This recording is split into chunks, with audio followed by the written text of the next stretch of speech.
कश्मीर के लड़ाई के नाम पर तो पूरी दुनिया के जिहादियों से वो लोग भीख मांग के लाते थे ना। अभी तक पाकिस्तान कटोरे लेके भीख मांगता था, अब कटोरा खाली रह जाएगा क्योंकि कश्मीर का प्रॉब्लम तो सॉल्व हो चुका है। इसीलिए मुझे लगता है कि इस देश को, नागरिकों को पार्टी हित, व्यक्ति पूजा और व्यक्ति विरोध दोनों ही गलत है और इसका विरोध करना चाहिए हमें। कुछ लोग विरोध के लिए ही सिर्फ विरोध करते हैं मित्रों, ये बात हम कब ख्याल में आएगी हमारे। आपको पता है कि इंदिरा गांधी जी ने जब बैंकों का प्राइवेटाइजेशन रोका था तब पूरा देश उनके साथ था। वादा, अरे उसमें भी लोग कहते थे उनको कि उन्होंने आजादी के समय प्रॉमिस किया था, वादा किया था कि ये सब प्राइवेटाइजेशन हटाएंगे। अरे इसीलिए निभाया, ऐसे लोग कहते। लोग क्या कहेंगे बोलते ही नहीं आएगा। अरे वादा तो राजवंशियों को भी विलय के टाइम उन्होंने किया था, इंदिरा गांधी जी ने, कि उनको प्रीवी पर्स देंगे। इसका वादा किया था राजवंशियों को कि वह उनको कुछ मानधन भी देंगे, राजा की उपाधि भी उनकी कायम रखेंगे। पर सामाजिक समरसता के रास्ते में उनको ख्याल में आया कि यह सब बाधा पहुंच रही है। तब श्रीमती इंदिरा गांधी जी ने एक रात में ही निर्णय ले लिया था। कैबिनेट की मीटिंग उसी समय बिठाई और कहा कि ये राजे, महाराजे, युवराज, दरबार सब समाप्त। आज से सब भारत के नागरिक बराबर रहेंगे।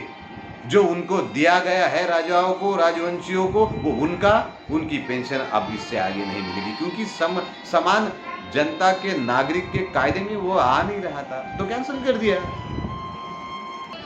उस समय कितना ही विरोध किया था उन महारानियों ने, उन राजवंशियों ने, उनके सदस्यों ने, महाराजाओं ने रास्ते पर उतर आए थे इंदिरा गांधी जी के विरोध में वो लोग। पर वे नहीं डरी थी इंदिरा गांधी जी उस टाइम। ऐसे प्रखर हमारे वक्ता और नेता थे उस समय, निर्णय पर कायम रही अपने। आज भी भारतीय संसद में उन्हीं में से कुछ राजवंशी जो है ना मित्रों, वो बहुत से राजा लोकतंत्र से आज चुन के आते हैं।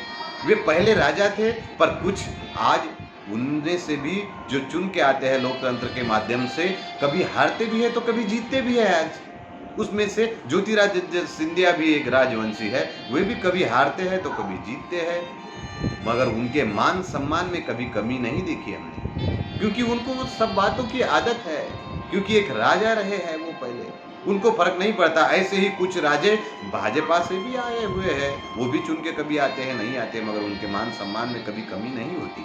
इसीलिए एक निर्णय देश हित की दृष्टि से लिया गया है तो सब लोगों ने आनंद मनाकर अपनी जिम्मेदारी समझनी चाहिए।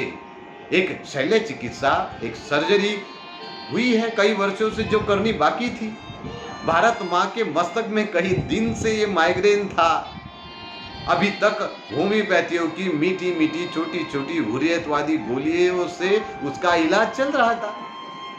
देश की सरकार ने और 2 स्पेशलिस्ट सर्जन डॉक्टरों ने ऑपरेशन करके वो माइग्रेन ही बाहर निकाल दिया है 370 का। महामारी खत्म हो गई है, बीपी नॉर्मल है, शुगर भी लेवल अभी कायम है, ठीक ठाक है, आगे भी सब ठीक ठाक ही होगा, यह मेरा कहना है। बीच में सर्जिकल स्ट्राइक होने के बाद केजरीवाल भी बोले थे, उन्होंने